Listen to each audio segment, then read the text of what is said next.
হায় হায়, জঙ্গল যদি আল্লাহ রসুলকে মাইনা ধন্য হইতে পারে, তো যুবক তুমি আল্লাহ রসুলকে মাইনা ধন্য হবে না তো হবে না কেন? আল্লাহ রসুল বাহির হয়েছে বাথরুমের জন্য, পর্দা করার কিছু ছিল না। বলছে জাবের, ওই জঙ্গলগুলা ছোট ছোট দূরে দেখা যায়, ওদেরকে বলো না যায় যে আল্লাহ রসুলের জন্য পর্দা করতে। জাবের চিৎকার দিছে, ও ছোট ছোট জঙ্গল, আল্লাহ রসুলের জন্য পর্দা করো, কার আগে কে আসবে? মানুষের চেয়ে দ্রুত গতিতে উঠা ছুটা এসব গোল হয়ে দাঁড়ায় পর্দা করছে। আল্লাহ রসুল বাহির হয়ে আসছে, বলছে জাবের নিজ নিজ জায়গায় যেতে যাও, চলে যেতে বলো। জাবের রাদিয়াল্লাহু তাআলা চিৎকার দিতেছে আর দৌড়াইতেছে। সবাই বলতেছে দৌড়াও কেন? চুপ, পরে বলবো। যা বলছে চলে যাও তোমাদের জায়গায়।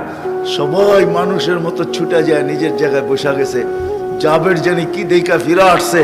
বলছে জাবের কি দেখলা? বলে আমি দেখতে চাইছিলাম ওইখানে আছে কি, ওয়াল্লাহি মা ওয়াজাদতু ইল্লা রায়হা, সুঘ্রাণ ছাড়া কিচ্ছু ছিল না। হায় হায় হায় হায় হায়, এগুলো কোনো কাহিনী না। মজা মরা খেজুর গাছ, চারজন ক্ষুধার্ত, 4 জনই কাতর। নিজেরটা তো মাইনা নিতে পারতেন, কিন্তু আবু বকর, ওমর ও আলী ক্ষুধার্ত, মাইনা নাই কি করা।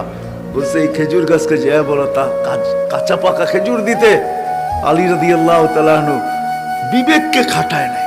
আজকে তো আমরা বিবেক খাটাই, বুদ্ধি খাটাই, নলেজ খাটাই। আলী রাদিয়াল্লাহু তাআলা বলছে ও খেজুর গাছ, আল্লাহর রাসূল বলছে কাঁচা পাকা খেজুর দে, সিজনও না, আবার সবকিছু শুকানো, ও টপ টপ টপ টপ কাঁচা পাকা খেজুর দেওয়া শুরু করছে। পুরা রুমাল বয়ে গেছে। নিয়ে আসছে ইয়া রাসূলুল্লাহ খেজুর। তুমি পাকা গুলা খাও, কাঁচা গুলা খাও না, তোমার চক্ষু উঠছে। হায় হায়, যার কথা খেজুর গাছ মানে। আসেন, পায়ে হাত রাখে, আল্লাহকে রাজি করে যেতে হবে। আর মুহাম্মদুর রাসূলুল্লাহ সাল্লাল্লাহু আলাইহি ওয়াসাল্লাম এর স্টাইল অনুসরণ করার দ্বারা আল্লাহ রাজি হয়।